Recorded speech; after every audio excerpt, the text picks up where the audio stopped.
Oye, y empezamos la tertulia con este temazo del film Pacific Rim de Guillermo del Toro, que habían tenido nuestro gran amigo Antonio de la Mano de ponernos, como siempre, esos mis impresionantes de tertulia. Es que siempre nos gusta empezar a lo grande. Entonces, de todas las bandas sonoras que tiene, esta fue compuesta por Ramin Djawadi, el compositor de Juego de Tronos, y entonces pues dije, venga, ya empezamos con esto y ahora nos metemos. Y por hacer una pequeña también, digamos, pequeño remember del compositor anterior, de Johan Johansson, aunque quien más justicia le podría hacer a estas palabras sería nuestro amigo Juan Carlos Jiménez, JC85. Un abrazo, Juan Carlos. Le mandamos un saludo, que seguramente nos esté oyendo. Pues decir que el track que hemos cogido ha sido, a lo mejor, por así decirlo, el más potable de todos los que tienen dentro de su filmografía, porque es un tío muy electrónico, muy experimental, y sus escuchas a lo mejor son un poquito crudas, pero esta es la más potable. Pero vamos a meternos ya con Del Toro. Pues mira, vamos a meternos ya con Guillermo del Toro. Nace el 9 de octubre de 1964 en Jalisco, México. ¡Ay, guate, aquí tomate! Y además, se puede decir, hablábamos mucho de esta generación que renovó el cine de Hollywood en los 70, de los Steven Spielberg, etcétera. Y de Guillermo del Toro pertenece a un triunvirato, podríamos decir un triunvirato de directores magníficos mexicanos, que son Alejandro González Iñárritu, Alfonso Cuarón y el propio del Toro, y muchas veces ellos bebían uno de los otros, ¿no? Es curioso porque siempre se habla de ese triunvirato y siempre dejamos fuera al hermano tonto que es Robert Rodríguez. Entonces yo me imagino a Robert Rodríguez, mexicano, y es más o menos de la misma generación, diciendo, como que no le llaman, no le hacen perdidas para quedar ni nada. O sea, él está esperando... Es que a lo mejor... No saben, porque además Guillermo del Toro tuvo ahí sus más y sus menos, creo que en Mimic. Sí, en Mimic. Sí. Ahora, luego Dani nos contará la historia, que él se la sabe muy bien. Pero claro, Robert Rodríguez a lo mejor se desvincula de los otros haciendo un cine muy de género, muy de terror, y estos han apostado por una línea más adulta, más seria, y entonces a lo mejor por eso siempre asociamos, y sobre todo en los últimos años, que claro, Cuarón ganó el Oscar por Gravity, luego Bergman lo ganó varias veces. De hecho, este año le vuelven a dar un tercer Oscar. A Cuarón, un técnico, es uno de estos honoríficos que no sabemos por qué, pero le van a dar otro. Por una instalación de videoarte del festival que presentó en el Festival de Venecia, o en Cannes, creo, se llamaba Carne y Sangre, y es un tema de realidad virtual. Entonces consideraron que era una cosa tan novedosa que debían premiarle. Bueno, pues ahí tiene el tercero. Pues ahí queda. Oye, pero vamos a meternos en vereda con Guillermo del Toro. Guillermo del Toro, que siempre se ha considerado, y bueno, está considerado como un freak, como un hombre raro. No se encuadra en el cine independiente, no se encuadra porque es demasiado comercial, en el cine comercial no se encuadra porque es demasiado independiente, y siempre un poco así desubicado desde su niñez, y al final con su cine ha conseguido pues una legión impresionante de seguidores, no tanto así a lo mejor como de la crítica, que muchas veces pues tiene sus más y sus menos. Pero mira, ¿qué os parece si nos vamos a adentrar un poco con la filmografía de Guillermo del Toro? Empezamos por el principio, ¿no? Sí, vamos a empezar desde el principio, efectivamente. Algún día deberíamos hacer los programas empezando por el final. Sí, sí. O directamente a lo aleatorio, ¿no? Que lo hemos hecho alguna vez también. Pero el principio no, como bien hace Dani en sus encuestas, lo suyo es empezar por el principio para ver cómo se va evolucionando ese autor a lo largo del tiempo. Claro, efectivamente. Decir que él estudió en la Universidad de México cinematografía, después se fue a Estados Unidos a estudiar maquillaje, etcétera, y finalmente en el año 1993 da el paso, se pone delante de la cámara para hacer su primer largometraje, que es Cronos, con Federico Lupi a la cabeza del reparto y el actor que estamos buscando en el sorteo, que hay que recordar que cómo se llama este actor, que trabajó en Cronos, Blade 2, Hellboy 1 y 2 y Pacific Rim. Y ya empezó con uno de sus temas que va a tratar varias veces a lo largo de su filmografía, porque muchas veces intentamos buscar en los directores, pues elementos comunes que repiten en sus distintas películas, y aquí ya empieza uno de ellos, que son los vampiros, porque vamos a ver cómo Guillermo del Toro luego vuelve a tratar ese tema. Yo además metería dos más. Hay algo que le encanta a Guillermo del Toro, que son los engranajes. y en Cronos hay un aparato que está lleno de engranajes, de ruedecitas dentadas que encajan y que dan vueltas. Eso aparece constantemente en su filmografía. Porque hay que recordar que a lo mejor al ser su película primera, o puede que la tengamos un poquito más lejana, que era una película sobre un artefacto que, digamos, hacía que su poseedor pues poseyera vida eterna, y entonces empieza ese artefacto sobre 1500 y algo, creo que era 1517, hasta que llega en la actualidad a 1990 y tantos, no sé si 93 o 97, y entonces lo recoge un anticuario que es Federico Lupi, y al tenerlo se le agarra la mano, entonces el cacharro lo atrapa como si fuera una araña y empieza, digamos, a apoderarse de él y lo va transformando como en vampiro, y va, digamos, Federico Lupi, su personaje, como sucumbiendo esa sed de sangre, pues hasta que al final ya aquí es hasta donde puedo hablar. Aquí ya cortamos y dejamos a los oyentes que la descubran ellos. Es curioso porque es una peli que está, además del tema del vampirismo, está como muy entroncada con el mito de Fausto, ¿no? El que vende su alma a cambio de la inmortalidad, a cambio de un poder, a cambio de desarrollar un arte. Y luego también entronca un poco con el cine de Paul Schrader, cuando en El placer de los extraños trata el tema del vampirismo de un modo muy cercano al que trata la drogadicción. Esa es una película que, además del vampirismo, podría tratar de las adicciones de alguien a cambio, de nuevo, es que las adicciones tienen mucho que ver con el mito de Fausto. Entonces, a mí es una película que tiene todo un subtexto que me interesa muchísimo. Vamos, yo tengo que decir que de la filmografía de Guillermo del Toro, esta y La Cumbre Escarlata son las únicas que no he visto.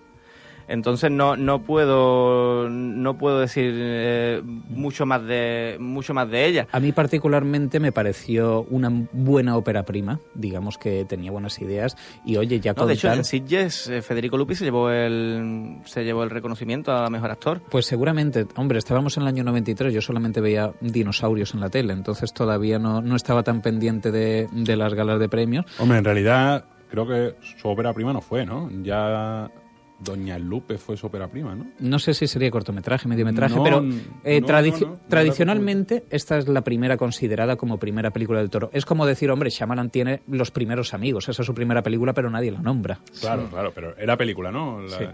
En este caso también. Era largometraje. Oye, posteriormente daría el salto a Hollywood, y aquí yo creo que vendría uno de los grandes quebraderos de cabeza para Guillermo del Toro, una película que él mismo cuenta, ¿no? Dentro de las incluso hace poco en una entrevista reciente por La forma del agua dijo, las 3 películas con las que yo más he sufrido en todos los días de rodaje fue El laberinto del fauno, La forma del agua precisamente, que ahora hablaremos un poco por qué de este sufrimiento, y Mimic, que es la película que estrenó en 1997, película de Miramax y con la que tuvo sus más y sus menos con los hermanos Weinstein.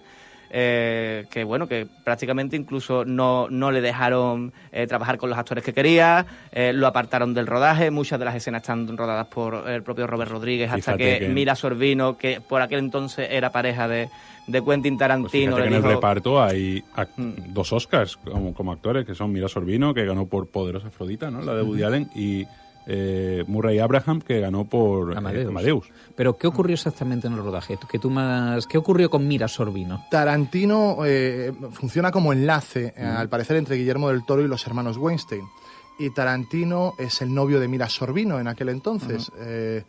Luego nos hemos enterado de lo que pasó entre Mira Sorvino y Harvey Weinstein en aquel entonces también. Pero Tarantino, que como director de actores es estupendo, pero para guiar la carrera de la gente debe ser un desastre, a Mira Sorvino le dijo, de todos los proyectos que tienes encima de la mesa, Mimic, ese es el que tú tienes que hacer después de ganar el Oscar. Mira Sorvino, porque El amor es ciego, pues le hace caso y se mete en ese berenjenal. Tarantino, a su vez, llama a Robert Rodríguez y le dice, de segunda unidad me controlas a tu compatriota, que además, por idioma, por cultura... Sí. Sois parecidos, y nada, lleva a Robert Rodríguez. El trabajo de Robert Rodríguez es tal que Guillermo del Toro no ha vuelto a rodar con director de segunda unidad. O sea, Pacific Rim, que es una película de acción, que la mitad de esa película debería ser rodada por un director de segunda unidad, no tiene director de segunda unidad. Hasta ahí llegó el grado de estar quemado de Guillermo del Toro con el tema. A Guillermo del Toro le sacan de la producción, porque Guillermo del Toro se obceca en que los bichos tienen que ser cucarachas. Y a Harvey Weinstein, pues por algún tipo, yo qué sé, sentía aprecio por las cucarachas, vaya usted a saber por qué, dice que cucarachas no, que él quiere escarabajos. Entonces le lían a Del Toro y escarabajos, cede con los escarabajos. Le rueda la película y no le dan los medios suficientes, la película se ve muy malamente. Entonces llaman a Ole Bornedal, los hermanos Weinstein. Ole Bornedal, ¿quién es? Es un director noruego que venía de rodar El Vigilante Nocturno y su remake, protagonizado por Ewan McGregor en el 97. De hecho, hay escenas de esa película, la escena inmediatamente posterior a los créditos iniciales, que está rodada por Bornedal. Y una vez que Mira Sorvino llega al rodaje y se encuentra con Bornedal en la silla de director, dice, si no está Guillermo del Toro, yo me bajo. Entonces ahí es cuando Weinstein tiene que ceder y volver a darle los trastos a Guillermo del Toro, que de no ser por Mira Sorvino, a lo mejor la carrera de Guillermo del Toro hubiera sido otra. A pesar de eso, yo creo que Mimic, como película de terror, funciona bastante bien. De hecho, me parece bastante digna, ¿no?, esta película, como película entretenida. Bajo mi punto de vista, o al menos de las que yo he visto de Guillermo del Toro, para mí es de la más floja. Sí, no digo que sea de las mejores, digo que es correcta. Yo a lo mejor estoy un poco de acuerdo contigo en el sentido de que funciona como película de terror. Ya estoy adoptando mucho la postura de Dani de esta película no es para mí, o ya me pilla lejos, pero yo creo a lo mejor, intentando ver un poco el contexto histórico, vamos a recordar que esta película es del año 97, en la época en la que Weinstein y la división de Dimension Films estaba creando mucho producto de terror para adolescentes, y entonces yo creo que esto fue un poquito el encargo que le dijeron, oye, a mí ruédame una película de monstruos. Recordemos que el año anterior se había estrenado The Relic, ese mismo año, porque tiene muchas similitudes. El cine de terror en los 90 fue Scream, El Verano, pero que no sé sí, qué. Pero que también había, digamos, cierta versión o cierta vertiente de monstruos. También hay que recordar que es El Verano del Mundo Perdido. Entonces había que poner bichos. Había que poner bichos más o menos medio que hechos, porque si ves a día de hoy la película, son todo escenas de noches, en interiores, en un metro que no ves un carajo. No. Y ojo, que en el guión está gente no acreditada como Steven Soderbergh, formó parte de ese guión, en una época en la que Steven Soderbergh también le llamaban poco. O sea, Steven Soderbergh no resucita hasta Traffic y Erin Brockovich en el 2000, y estaba también John Sayles, recién salido de Lone Star, que había sido un petardazo el año anterior, había funcionado muy bien en los circuitos de arte y ensayo. O sea, había nombres detrás de esa película. Lo que pasa es que Harvey Weinstein metió mucho la zarpa, y ojo, Harvey Weinstein en muchas ocasiones acertaba cuando se metía, claro. Pero en este caso evidentemente no acertó. Y además, Mimic, que tú dices que es muchas películas de monstruos, una de las cosas características del cine de Guillermo del Toro precisamente es tratar el tema de los monstruos. Lo que pasa es que quizás durante el resto de la filmografía de Del Toro, el tema del monstruo no se trata como se trata en Mimic, ¿no?, que es más propiamente dicho una película de terror, y mucha gente la achaca de Guillermo del Toro de que sus películas no dan miedo, a pesar de ser películas de ese género. Y yo creo que también es ese toque, ¿no? Es decir, yo creo que la grandeza que tiene Guillermo del Toro se centra más en la parte fantástica que la parte de terror, yo creo. O a esos monstruos dotarles de cierta alma, o no ponerlos no estereotiparlos tanto como una película al uso, ¿no? En este caso lo que decís es cierto. Guillermo del Toro se va a centrar más en el monstruo en sí, muy a lo Tim Burton, de oye, vamos a ver qué le ocurre a ese monstruo, pero esta yo creo que Mimic era la película más de género, simplemente era por asustar, por causar... Quizás sea la la de más de terror, hasta que llegamos a esta peli que si queréis ya la comentamos. No, espérate, ¿no? Sí, pero de todas formas ahí hay dos aspectos que Del Toro vuelve a retomar constantemente después. Uno son los insectos, que es algo que le encanta, y otros son las escenas en el metro. Hay un montón cuando revisas las películas de Guillermo del Toro. O sea, entre el año 98 y el 2004 tú llegabas al metro y lo normal era encontrarte con un rumano tocando el violín, con otro tocando la flauta de pan y con Guillermo del Toro rodando una película. O sea, eran tres imprescindibles del metro.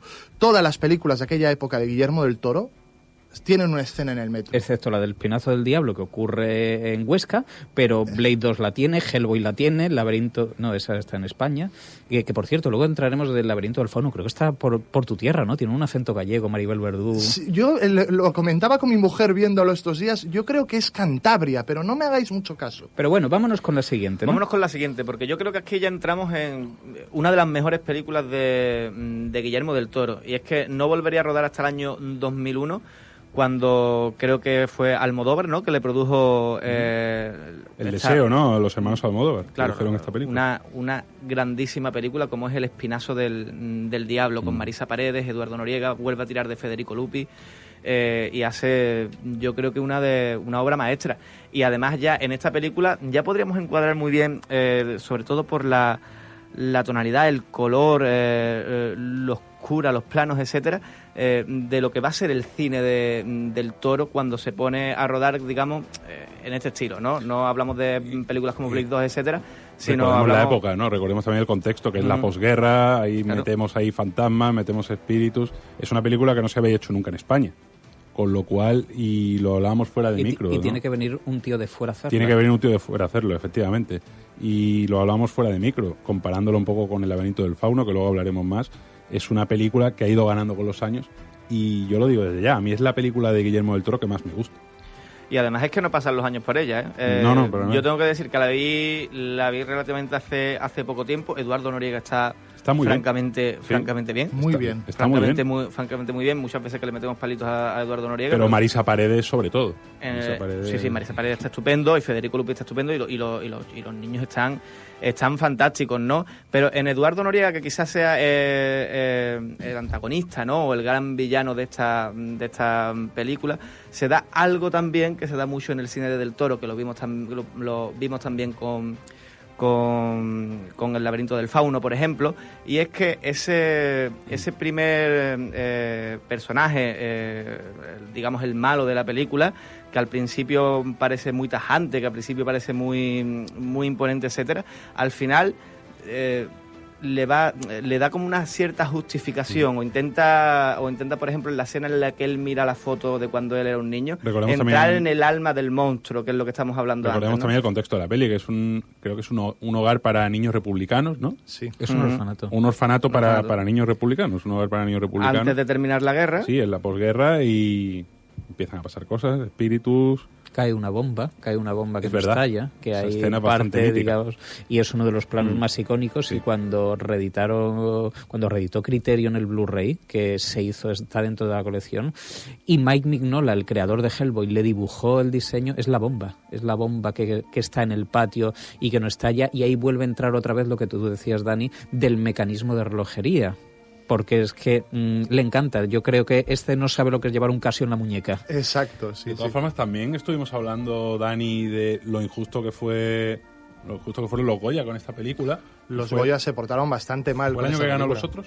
Fue el año que ganó Los Otros, que bueno, yo entiendo que temáticamente podían solaparse, o el mismo público que votaría Los Otros. Sí. No sé si estás de acuerdo conmigo. Yo creo que tanto Los Otros como El Espinazo del Diablo beben de El final de la escalera. La típica peli de fantasma. Sin ir más lejos. ¿No? Yo del Espinazo del Diablo también hablaría del cómic de Paracuellos, que tiene mucho que ver, y era un cómic que se estaba editando en aquel entonces.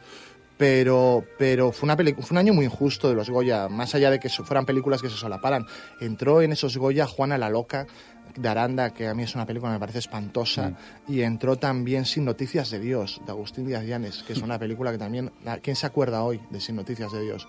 Y en cambio El Espinazo del Diablo es una película que ha ido creciendo año a año. Es una película de Goya. De Goya, completamente. Y luego además es una película sobre perdedores, sobre niños, sobre gente indefensa. Una película que además en su último tercio de golpe se convierte en un western de gente que está dentro de un fuerte y tiene que aguantar una película con fantasmas, pero fantasmas sensibles, monstruos que tienen su porqué. A mí es una película que me gusta muchísimo. Y también escenas de terror. Mucho terror. Mucho terror. Yo creo que lo decíamos antes, junto con Mimic, creo que es la peli, por decirlo de alguna manera, más de terror de Del Toro. ¿Cómo es ese niño fantasma que se presenta y la sangre va hacia arriba porque está sumergido? Sí. Esa es una idea estupenda visual. No, visualmente Guillermo del Toro, eso es una de las cosas que, en todas que es innegable, que es impresionante, digamos, a la hora de hacer ideas, de mover la cámara. No se está quieto la cámara. Yo creo que tiene que tener cansado al steady, que vaya con él, porque es raro que... Pero me gusta el estilo que tiene de no pararse. Pues mira, Loli Vallejo en Twitter, nuestra gran amiga Loli Vallejo, que siempre está con nosotros, ni ve Operación Triunfo ni ve nada, aquí con nosotros. Muchísimas gracias por estar fiel. Nos dice que cómo se llama la película del niño, pues precisamente creo que se está refiriendo a esta, El Espinazo del Diablo, Loli. Sí. Así que dicho queda. Mira, si os parece, vamos a pasar un poquito más, porque es que además de repasar la filmografía, tenemos que repasar también sus proyectos frustrados. Entonces, vamos a ir intercalándolo. Vamos a intercalándolo un poco. Todavía no se le ha frustrado ninguno, pero después de esta ya va a empezar a hacer decisiones por ahí. Mira, en el año 2002 vuelve a ir a Estados Unidos y lo llevan para hacer la segunda entrega de una película que tuvo muchísima repercusión, fue un taquillazo. Y quién dijo que segundas partes nunca fueron buenas, porque esta película es formidable para mi gusto. A mí me encantaba en su época. Mejor que la primera. Es que es fácil ser mejor que la primera, ¿no? Bueno, a mucha gente le gustó la primera. A mí no, pero a mucha gente le gustó. De hecho, fue un exitazo, ¿no? Sí, funcionó muy bien y luego icónicamente, pues, creó un personaje para el cine. Una banda sonora. Que existía, o sea, una banda sonora, tiene alguna escena potente. Wesley Snipes, la verdad es que sí, hombre, ¿no? Y si el guionista hubiera tenido el certificado de graduado escolar, pues hubiera estado también bien, pero bueno. Oye, nada que decir, aparte de meterte con el guionista, nada que decir de... No, me metí con el guionista de Blade 1, ¿eh? Ah, de Blade 1, vale. De Blade 1 yo tengo insultos para repartir, si quieres empiezo a hablar del director de fotografía. No, oye, a mí Blade 2, no, lo digo en serio, es decir, esta película no la he tenido que... Hace mucho tiempo que no la veo, ¿no? Pero en su época me dio tan fuerte que era verla una y otra vez. Yo no me recuerdo exactamente qué edad tendría yo por aquella época, si 15 o 16 años, pero es una película que a mí me encanta. Y además volvemos a ver el tema del monstruo que tiene una justificación para ser monstruo y de todas esas partes. O sea, dentro de que es una película comercial, dentro que es una película, digamos, que puede llegar al gran público, hay también un cierto sello muy característico de Del Toro en esta película, empezando por los propios vampiros que te expone, ¿no? Le da una vuelta de tuerca. Aparte que aquí lo que hace es un poco, digamos, a lo James Cameron como hizo con Aliens, que, digamos, coge el universo de la primera parte y le expande. Pues ahora te presenta de repente varios clanes, cada uno con sus justificaciones, como tú decías. Uno buscan a Blade por la sangre, otros pretenden matarlos para que no se le interponga en el camino. Y luego dentro, digamos, de la imaginería del Toro, que también hizo esa icónica imagen de esos vampiros que se le abría la boca, que luego se usaría en la serie de televisión de Strain, luego a lo mejor incluso cogería plagiado la idea de esta película de terror, no sé si era la del orfanato o algo, una que se le abría la boca en una película española que la atravesó. Esa es el orfanato, que le atropella un coche, sí, ¿no? Sí, y tenía la boca. Pero bueno, que fue muy icónico, yo creo que cogió ese universo y mejoró esa primera parte que yo creo que estaba muy dominada por la presencia de Wesley Snipes, él como héroe de acción y dando patadas sin sentido a lo kamikaze o a lo karateka, pero aquí, oye, se centra más, coge más actores, no simplemente mete también a este señor que estamos buscando en nuestro sorteo, el nombre del actor, mete a Santiago Segura y empieza ahí en el metro. Y yo creo que cuando llama a una puerta de unos villanos, una de las contraseñas que dices, Torrente 3. Torrente 3, sí, señor. Torrente 3. Sí, verdad. A ver, la peli, bueno, sin ser ninguna maravilla, sí que es una maravilla en el tema de las peleas, iba a decir otra palabra, ¿no? Pero en el tema de las peleas, muy coreográfica. O sea, es una maravilla si la comparamos también después con la tercera, ¿sabes? Claro, que era ya directamente infumable, ¿no? Sí, pero bueno. Y luego Del Toro es lo suficientemente listo como para coger una primera parte, expandir la mitología. ¿Y cómo expande la mitología? Hablábamos antes de que el Espinazo del Diablo se convertía en un western llegado a la mitad. Esta película también es como un western. Recuerda un poco a Cosecha Roja de Dashiell Hammett, lo que luego harían Kurosawa con Yojimbo. Este tipo que llega a un pueblo, que eso es lo que hace Blade, y se encuentra con dos bandos enfrentados. Él finge trabajar para los dos bandos y lo que hace es que los dos bandos se aniquilen entre ellos. Por un lado tenemos a los vampiros clásicos y por otro estos vampiros supremacistas que abren así la boca y tal y cual. Y luego al final, pumba, se aniquilan entre los dos. Es la historia más clásica del mundo. Y eso es muy inteligente por su parte. Sí, no lo había pensado de esa forma, pero la verdad es que tiene razón. Viene aquí Dani Paquito a dejarnos mal, ¿eh? Sí. Vamos a tener que bajarle el micro, vamos a tener que pedirle a Eduardo Castro que le baje el micro, que nos está dejando a la altura del betún como comentarista. Le pegamos una paliza. Oye, escúchame, si tenemos que hablar de cine de cómic, Guillermo del Toro es super fan declarado de los cómics. Nos vamos al año 2004. Ahora con otra de cómic. Déjeme hacer un pequeño apunte antes de saltar al 2004, que Guillermo del Toro, la película más taquillera de toda su filmografía en Estados Unidos es Pacific Rim. Pero si ajustamos la inflación de lo que costaba el dólar, verdaderamente la más taquillera de la historia es Blade 2. Fue Blade 2 y una película que se estrenó 2 meses antes del Spider-Man de Raimi, que luego pegó el pelotazo que si a lo mejor hubiese sido al revés, Raimi hubiera estrenado antes, Blade 2 todavía hubiese recaudado más dinero porque venía de la factoría Marvel. Pero ahora vamos a saltar al 2004 con ese otro superhéroe. Eso es lo bueno de las películas de Blade, ¿no? Que, bueno, lo bueno o lo malo teniendo en cuenta el monstruo que han creado a día de hoy, pero que resucitaron un poco eso, el cine de superhéroes. Y Guillermo del Toro se metió en el año 2004 a hacer, bueno, pues su película yo creo que entonces se convirtió en su película por antonomasia, o si piensas en Guillermo del Toro muchas veces piensas en este superhéroe, en esta película, que es Hellboy.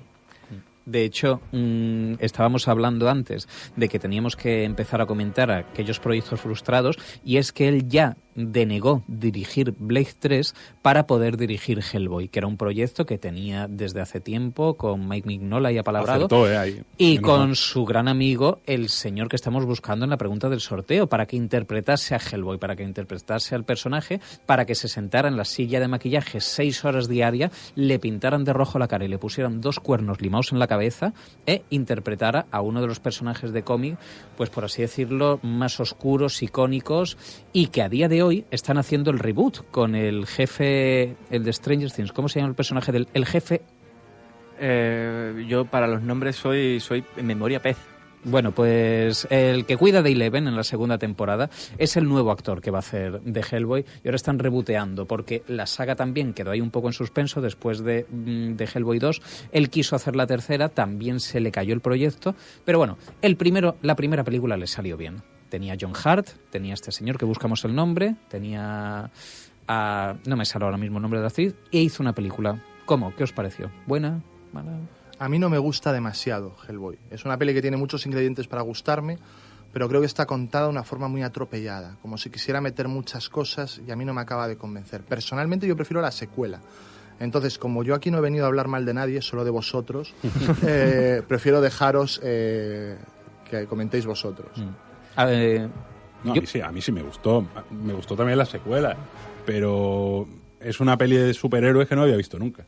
Con lo cual, bueno, si hubiese leído el cómic a lo mejor sí que habría sabido, ¿no? Pero en el cine no había visto este tipo de superhéroe, que no es un superhéroe en realidad, ¿no? Es un monstruo creado por los nazis, pero que luego se vuelve un poco... Bueno, no es realmente creado por los nazis el superhéroe, pero aquí volvemos a entrar en la fascinación de Del Toro, yo creo que por los monstruos, y ahora lo mete, yo creo que en primera línea.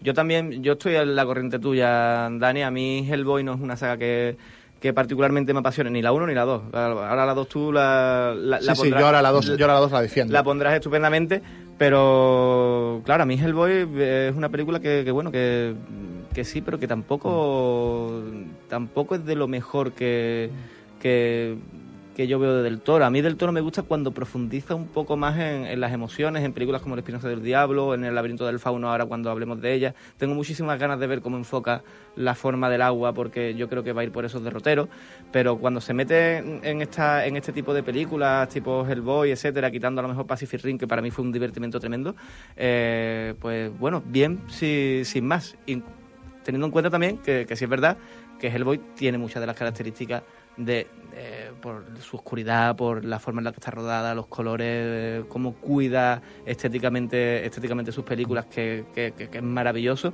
Pero aparte de eso, a mí me parece una película normalita, sinceramente. A mí particularmente, yo creo que no estoy en la posición más indicada para juzgarla, porque claro, yo sí me había leído el cómic y entonces yo fui muy predispuesto, o todavía digamos estoy de esa visión de que a lo mejor aquí me duele más separar la obra del cómic de la película de como adaptación, sobre todo por la segunda parte, luego comentaré, pero sí me pareció muy buena adaptación en el sentido pues que había que contar los orígenes del superhéroe, y para eso pues cogía la mitología del cómic y la trasladó muy fiel, como habíamos dicho. Era este era un señor venido del infierno que usan los nazis a través de más mecanismos mecánicos, como apuntaba Dani, y lo traen a la Tierra como arma. ¿Qué ocurre? Que en vez de los nazis lo agarran los americanos. Entonces es una especie del mito de Superman también, de decir, oye, es un ser venido de otro universo, de otra galaxia, lo agarramos nosotros y lo criamos nosotros, y lo utilizamos como medio de una agencia paranormal, una especie de FBI de monstruos, para lidiar como Hellboy lidia en los cómics con otra serie de monstruos, y en ese sentido sí me parece que trasladó muy bien el universo, y además con una de las características también de la filmografía del Toro, de que es muy común en todas sus películas, y es que le dan un presupuesto bastante bajo y hace que luzca 2 o 3 veces. Hellboy costó $50 millones y parece que fueran 100. Sí, oye, totalmente. Además, como apunte, hay que apuntillar, como dato curioso, la escena en la que muere su padre adoptivo, por así decirlo, él la escribió también en uno de los momentos más duros de su vida, que fue cuando secuestraron a su padre en su tierra en México. Y dice que le fue muy complicado escribir esa escena. Esa escena fue también tuvo cierta relevancia por esos problemas que tuvo que pasar en su vida personal. Hay que recordar que el padre del que estamos hablando es Sir John Hart, un señor que le salió un alien del pecho 2 veces. Y bueno, pero ¿qué os parece si volvemos otra vez a España? Porque él va cambiando de países, rueda en México, Estados Unidos, luego viene España, Estados Unidos, y aquí vuelve otra vez a España a contar otra historia, en vez de la guerra civil, de la posguerra, porque está ambientada en el año 44, y es El Espinazo del Diablo. No, El laberinto del fauno. Uy, es verdad. Otra vez, qué bien iba, pero no, sí. La he cagado con el nombre. No pasa nada. La has hilado estupendamente, pero oye, que no... Me ha fallado la neurona. Bueno, son 2 películas similares también.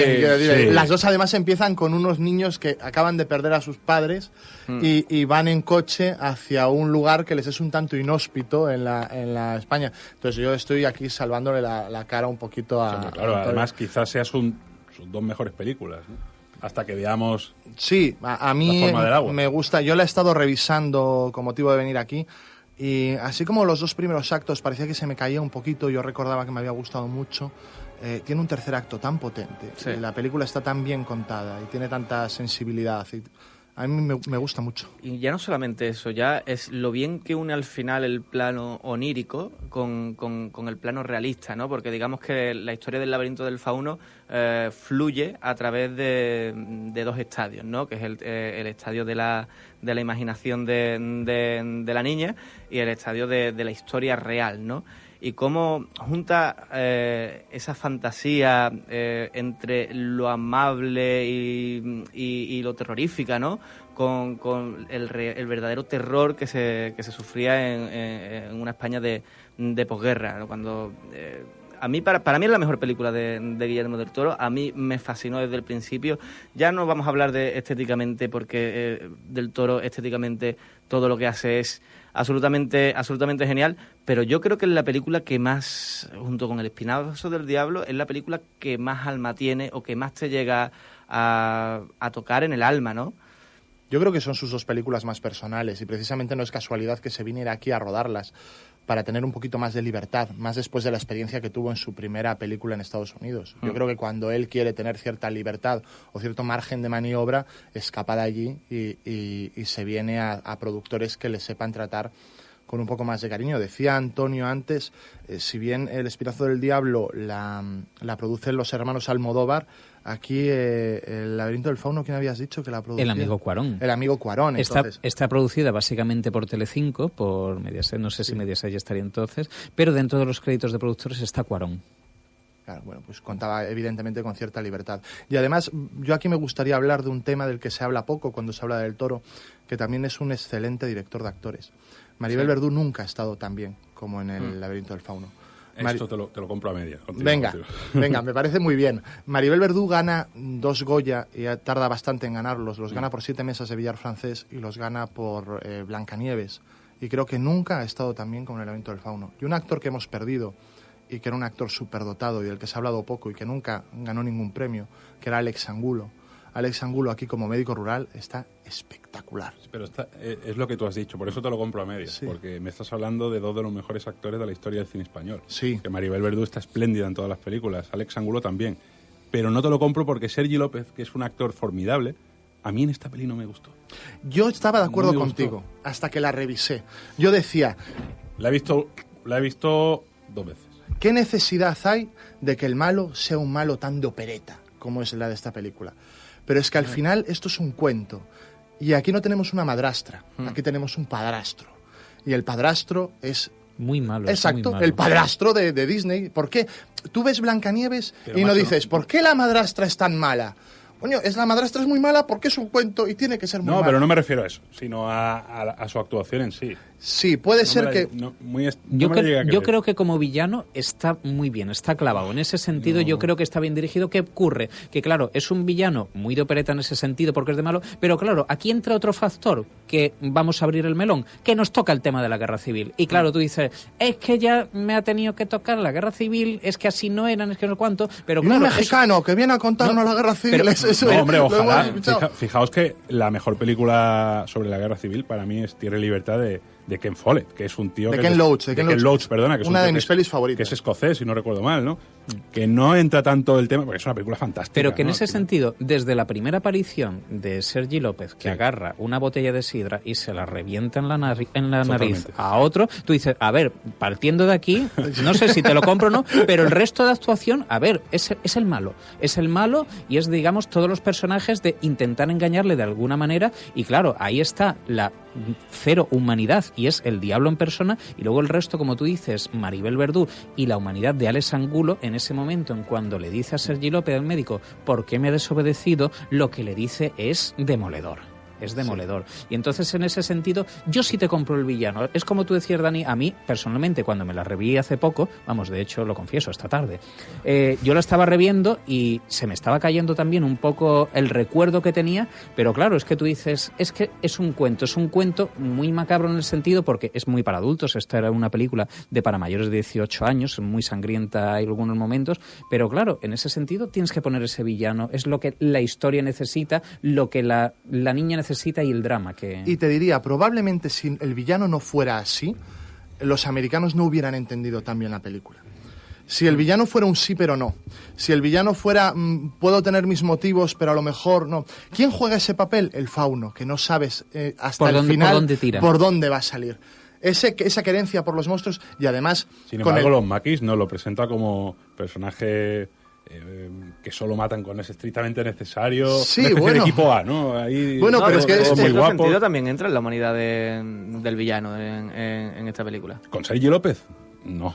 No, le desprecia tanto que le dedica un primer plano de 30 segundos en el que se cose la boca y lo vemos sin ninguna necesidad. Porque no tenemos necesidad, pero dices, mira cómo sufre. Toma, por malo.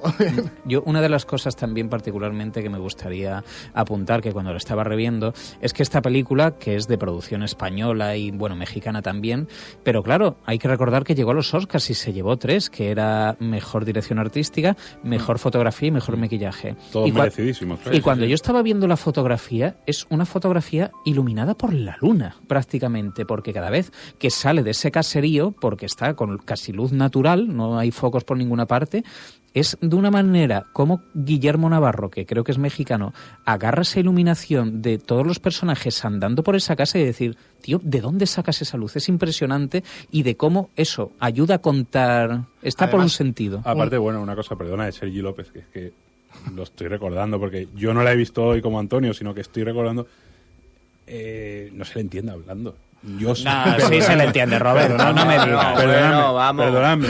Si vosotros entendéis perfectamente a Sergi López, Sí, ole vosotros. lo hemos entendido, Yo- Roberto. Pues yo no lo entendía. Lo Pero, siento, ¿qué la ibas a dicción decir, Dani? Que era una película además muy azul, que era una peli que en aquellos años muchas películas eran azules. Sí, por directamente. culpa de Matrix. Exacto. Bueno, Matrix era más verde, yo te diría por culpa de Minority Report. Sí, era también, una época también. en que las películas eran azules y esta es muy hija de su tiempo, la ves y si la vieras cómo es cromáticamente temáticamente a lo largo de tal, es una película muy azul. A mí me llama mucho la atención. Oye, pues después del mito que se nos está cayendo, me da miedo volver a verla, ¿sabes? No vaya a ser que pero gana. El tercer acto es como dice Gan. Claro, gana. O sea, no vaya a ser que después la vaya a ver y ahora me vaya a gustar más el espinazo del diablo al final. No, pero a lo mejor, digamos también con lo que hemos dicho de cómo es el personaje de Sergi López, oye, pues puedes verla desde otro punto de vista, decir, vale, te compro su operetismo, por así decirlo, y que está ahí, yo eso no lo niego. Yo no lo compro. Yo no compro ni a Ariadna Gil ni a Sergi López. Compro a Alex Angulo y a Mariel Verdú. Pero es que... Y a Ivana Vaquero. Sí, también. Está increíble. La niña es increíble. Se llevaría, supongo, el Goya. Se llevó el Goya y estaba mejor en la película que en el discurso de los Goya, que fue un discurso que lo llevaba tan aprendido y tan recitado que daba cosa, pobrina. Y decíamos antes, fuera de micro, que incluso se podía haber llevado también el Oscar a Mejor Banda Sonora de Javier Navarrete, que competía contra Gustavo Santaolalla, repitiendo lo mismo del año pasado, en Babel. Oye, mira, pues vamos a seguir andando un poquito más para adelante porque al final hemos cogido mucha tertulia para pocas películas, pero nos vamos a quedar cortos porque hay que hablar también de los temas frustrados de Guillermo del Toro. Mira, año 2008, vuelve a Estados Unidos y vuelve a ser la segunda parte de Hellboy. Hellboy 2, El Ejército Dorado. En este sentido... Voy a cederle la palabra a Dani, que voy a decir por qué le gustó más la segunda que la primera. Pues esencialmente porque me parece una película más preocupada por sus personajes. La primera tenía que presentar demasiadas cosas en demasiado poco tiempo y para mí se atropellaba. A mí esta película, que en el fondo lo que te cuenta son dos historias de amor, que una puede ir adelante y otra no puede ir, todo pues aderezado pues con monstruos, bichos, con toda la imaginación propia del director, me parece que se centra más en los personajes y es donde más se vuelve a notar que Guillermo del Toro es un poco la versión B de Tim Burton. Qué curioso que al final parece que el Oscar se lo va a llevar antes Guillermo del Toro que Tim Burton, cuando Tim Burton jamás ha estado nominado al Oscar a Mejor Director, que algún día habría que hablar de eso también. No, de hecho cuando hicimos el especial de Tim Burton ni por Big Fish tampoco. No, por Big Fish. La única vez que estuvo nominado al Oscar Tim Burton fue por La novia cadáver a Mejor película de animación. Y al final, pues es una película muy bartoniana en ese sentido. Una película sobre monstruos que sienten, sobre monstruos que aman, sobre la dificultad de amar siendo monstruo. Y bueno, luego te cuento unas historias de unos robots que luchan, que luego ya desarrollarían... Con mecanismos con mecanismos tripas, en vida, repetirlo. Bueno, pero al final es un blockbuster que mejora en todo lo que tiene que mejorar un blockbuster, que es en las batallas, en los efectos y en Y luego además es un director que siempre ha optado mucho por el efecto artesanal, que también lo hermana con Burton, en cierto modo. Hoy en día yo no sé qué van a hacer con el Hellboy que van a rodar ahora, pero desde luego lo fácil hubiera sido poner un motion capture y rodar al actor este que estamos preguntando, hacer un monigote digital. Ellos lo maquillaron, igual que maquillaron a Yves Sapien. Un tipo como Doug Jones está trabajando constantemente, aquí está en La forma del agua otra vez. Sí, vuelve a hacer está maquillado y un trabajo pues muy artesanal, y eso ayuda a que la película pues el espectador empatice más con los personajes. A mí, particularmente de lo que tú decías de que cuenta historias de amor, esas que no se podían llevar, yo creo que fue un poco lo que a mí me chocó muchísimo de la película y por lo que no me gusta. También por ahí era lo que yo decía, que no podía ser justo porque yo venía de leer el cómic y no era capaz de disasociar el cómic de luego la película, porque en el Hellboy del cómic es súper oscuro y un romanticismo jamás lo verías. Y yo cuando ya acabé viendo en una escena Hellboy el otro borracho y cantando en un karaoke casi, yo dije, aquí se me ha caído ya. Que no soy Hellboy, que soy Chiquetete. Es como decir, es como cuando uno dice, digamos de manera poco condescendiente, esto no es Hellboy. Y eso me ocurrió con esta película, desgraciadamente. Oye, mira, vamos a ir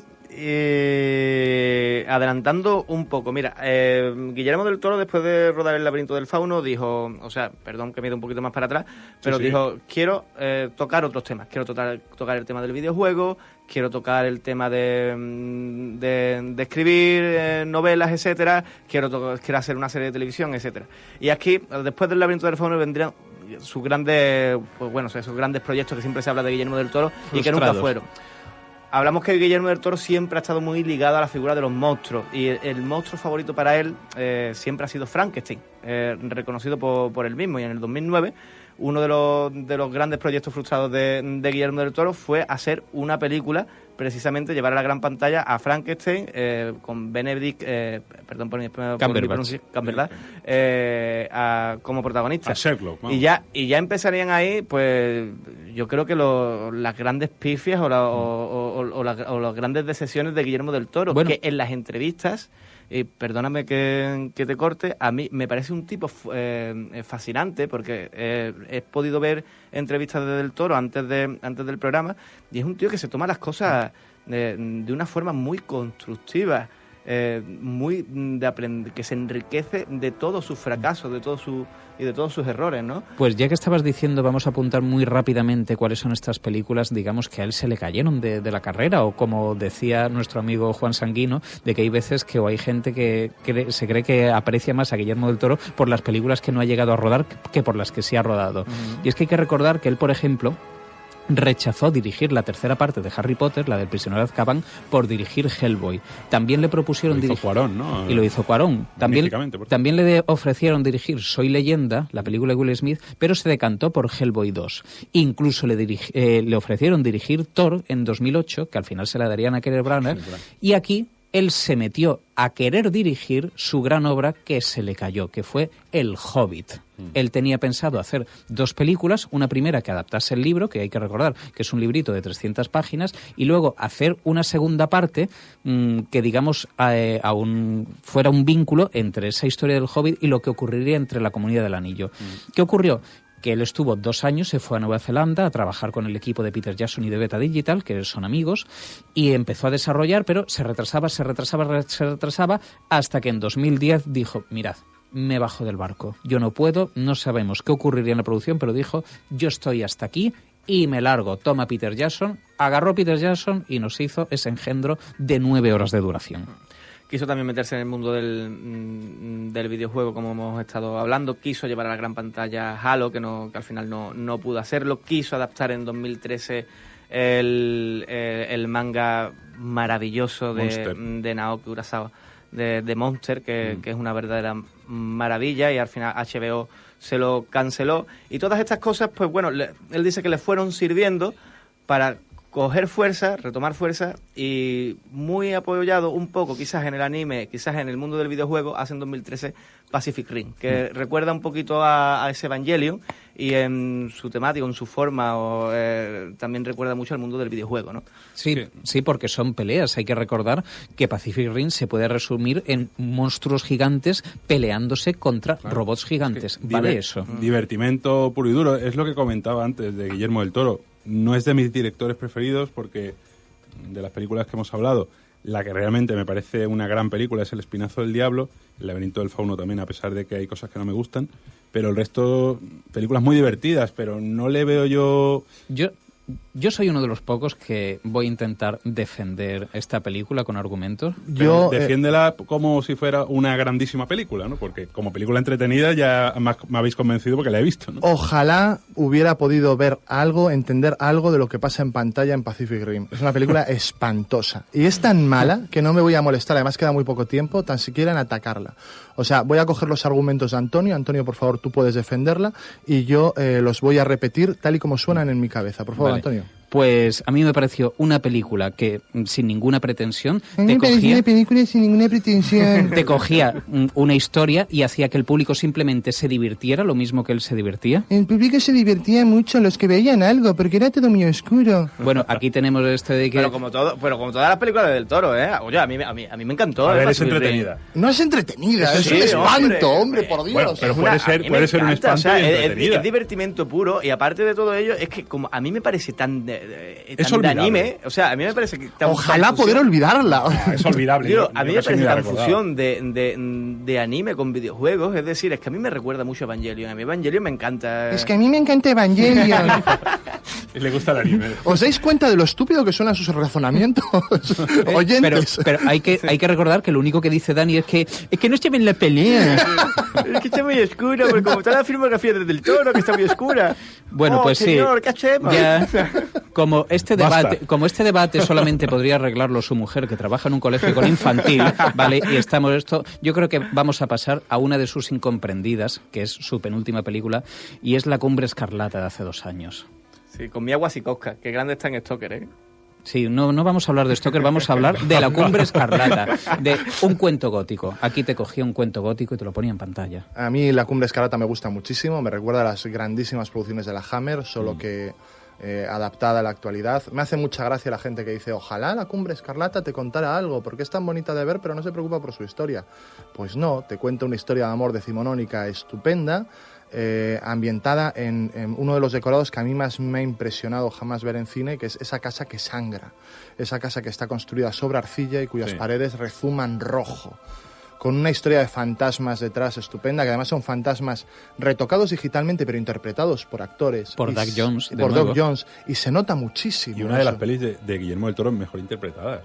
El personaje de Jessica Chastain, por ejemplo, Es estupendo. es estupendo. Y es un blockbuster que te habla del incesto, por ejemplo. Sí. Que bueno, o sea, vamos Sí, a... cuidado. Exacto, cuidado. Entonces, a mí Una me peli parece- arriesgada, ¿no? Dentro Sí, de lo sí. que es... Recuerdo que la comentábamos hace... en estilo Sevilla, cuando se estrenó. Estuvimos comentando... Un abrazo a Antonio Bejarano desde aquí, un por abrazo confiar muy en grande a nosotros en Antonio el día de la Bejarano radio. y a Ana María Sánchez. Y estuvimos comentando esta peli y yo recuerdo que la comentamos positivamente.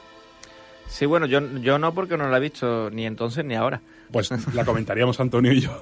No, a mí personalmente es lo que ya hemos dicho aquí entre todos, que me parece eso, el gran cuento decimonónico, rodado de nuevo con una maestría que costaría 30 o 40 kilos, pero lucen como 120 porque la dirección artística de este señor es impresionante, la fotografía con la que trabaja Ni también. una nominación al Oscar a dirección No, artística. me parece- Tócate los pies. Sí. Ni una nominación a vestuario.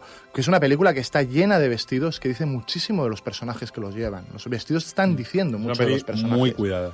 Muy Cuidadísima. cuidada en todos los aspectos. Yo creo que merecía algo más. Y sobre todo está No. infravalorada por la crítica. Y de hecho, él cuenta en las entrevistas que lleva dando 3 meses desde que se estrenó La Forma del Agua en San Sebastián, que creo que fue donde la vio nuestro amigo Mantilla, que él decía que claro, fue un fracaso que le dolió muchísimo, y entonces esta nueva película, la de La Forma del Agua, es un poco la película que le está levantando los ánimos, y la que escribir esta historia de amor para él ha sido un poco la forma de revitalizar el fracaso o la decepción en la que él cayó porque el público no entendió. Yo estoy no convencido quiso. de que la taquilla y los premios que le... bueno, de hecho, que ya está ganando Es que- con esta peli, va a hacer que mucha gente se ponga a ver estas pelis. Claro, pero porque- a mí, tristemente, me encantaría que La Forma del Agua fuese un gran éxito, pero es que, joder, se estrena con Black Panther. Es que otra vez volvemos a lo mismo. No, Es pero que- yo me refiero a éxito en el sentido personal de Guillermo del Toro. Pero ojo, que La Forma del Agua ha costado $10 millones. Quiero decir, O sea, algo que-